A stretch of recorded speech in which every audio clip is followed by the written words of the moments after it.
இல்லன்னு.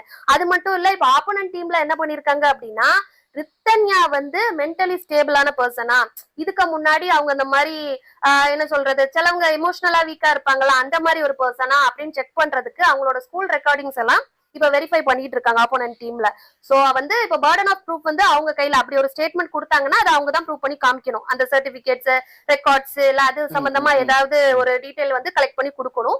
சோ இப்ப அவங்க ஸ்கூல் காலேஜஸ் அந்த வட்டாரத்துல விசாரிச்சுட்டு வராங்க. ரித்தன்யா எப்படிப்பட்ட பொண்ணு? அவங்க வந்து என்ன சொல்றது? ரொம்ப சென்சிட்டிவா? இல்ல ஒரு சின்ன விஷயத்தையும் ரொம்ப ஃபீல் பண்ணுவாங்களா? அந்த மாதிரி. ஏன்னா இப்போ என்ன சொல்றாங்க, டவுரி ப்ராகிபிஷன்ல வந்து கேஸ் ஃபைல் ஆகல. ஆக்சுவலா 3 செக்ஷன் வேற மாதிரி தான் போட்டிருக்காங்க.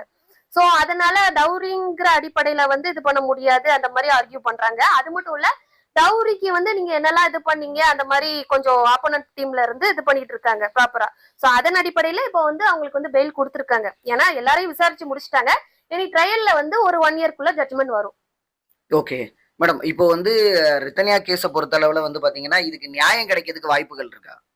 நியாயங்கள் வந்து 2 தரப்பினரும் பார்ப்பாங்க சார். ஏன்னா இப்போ என்னதான் இருந்தாலுமே மத்தவங்க சொல்றத வச்சு இது பண்ண முடியாது. அவங்க டையிங் டிக்ளரேஷன் குடுத்திருக்காங்க. இறக்குற முன்னாடி சூசைடல் நோட்ஸ் எல்லாம் குடுத்திருக்காங்க. அதனாலுமே அது உண்மையான்னு இன்னும் ஃபாரன்சிக் ரிப்போர்ட் வரல நமக்கு. சோ அதெல்லாம் இது பண்ணி அதுக்கப்புறம் விட்னஸ் எல்லாம் விசாரிச்சு ப்ராப்பர் எவிடன்ஸ் இருக்கா அதெல்லாம் கால்குலேட் பண்ணி தான் அவங்க வந்து குடுக்க முடியும்.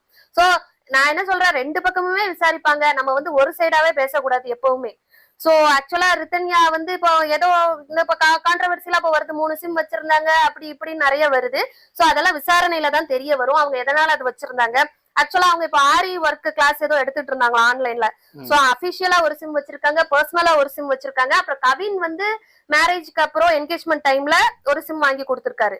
சோ இந்த 3 சிம்ம அடிப்படையில அவங்க விசாரணைகள் நடத்திட்டு வராங்க. இது வந்து நார்மலா இப்போ உள்ள எல்லாருமே வந்து டியூவல் சிம் கண்டிப்பா வச்சிருக்காங்க.